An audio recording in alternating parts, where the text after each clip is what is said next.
Hello বন্ধুরা, কেমন আছেন সবাই? আশা করি আপনারা সবাই ভালো আছেন। আজ আমাদের মাঝে পাকা গৃহিণী চ্যানেলের পক্ষ থেকে নতুন রান্নার রেসিপি নিয়ে হাজির হলাম। পাকা গৃহিণী চ্যানেলের রেসিপি যদি ভালো লেগে থাকে তাহলে লাইক করে কমেন্টে আপনার মতামত জানান এবং সাবস্ক্রাইব করুন। চলুন আমরা রেসিপিতে চলে যাই। আমি কপির তরকারি রান্না করার জন্য কিছু কপির তরকারি কেটে রেখেছি, কিছু আলু কেটে রেখেছি, এটা লবণ, তেল, হলুদ, মরিচ, তেজপাতা এবং ধনিয়া পাতা ও এই উপকরণ দিয়ে আমি কপির তরকারি রান্না করা দেখাবো। চলুন আমরা কপির তরকারি তৈরিতে রান্নার কাছে চলে যাই। এখন আমি চুলা অন করে নেব। আমি তেল দিয়ে দিব। কড়াইটা গরম হয়ে আসছে, এখন আমি তেল দিয়ে দিব।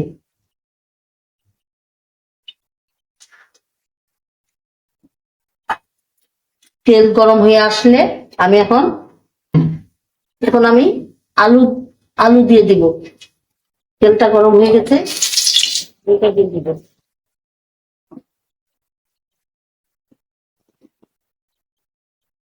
একটু লবণ দিয়ে দিব।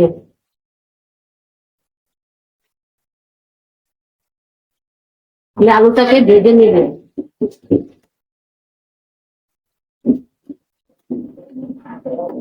আমার আলুগুলি ভাজা হয়ে গেছে, দেখুন দেখলেই বুঝতে পারবেন লাল হয়ে গেছে। আমি আলুটাকে নামিয়ে নিব।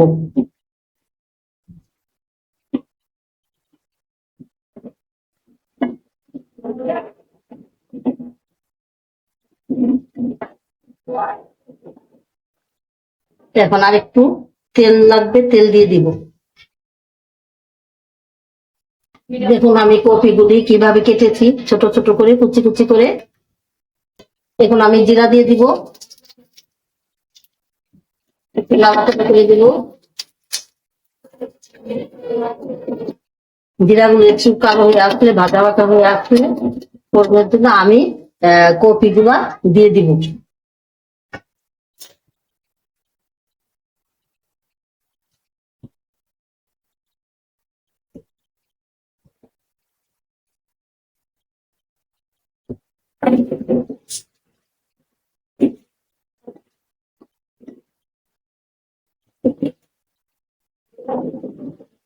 আমি একটু স্বাদ মতন লবণ দিয়ে দিব।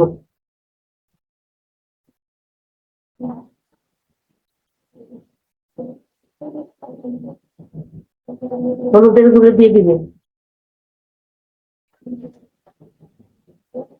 মরিচের গুঁড়ো দিয়ে দিব। আপনারা স্বাদ মতন মরিচের গুঁড়ো দিবেন। আমি ধনিয়ার গুঁড়ো দিয়ে দিব।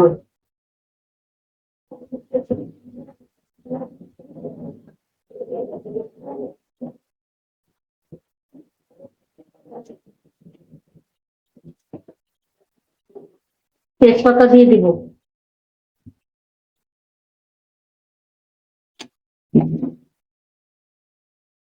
এখন আমি একটু লাড়াচাড়া করে নিব।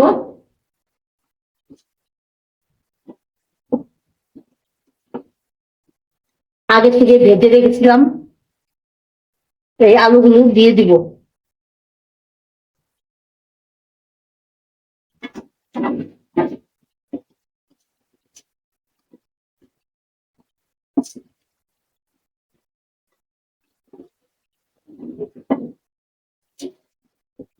নাড়াচাড়া করে দিতে হবে,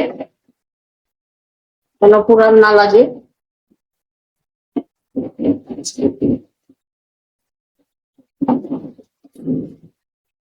আমি একটু নাড়াচাড়া করে দিব। আমি একটু নাড়াচাড়া করে দিব। একটু পরে আমি গরম মশলা দিয়ে দিব।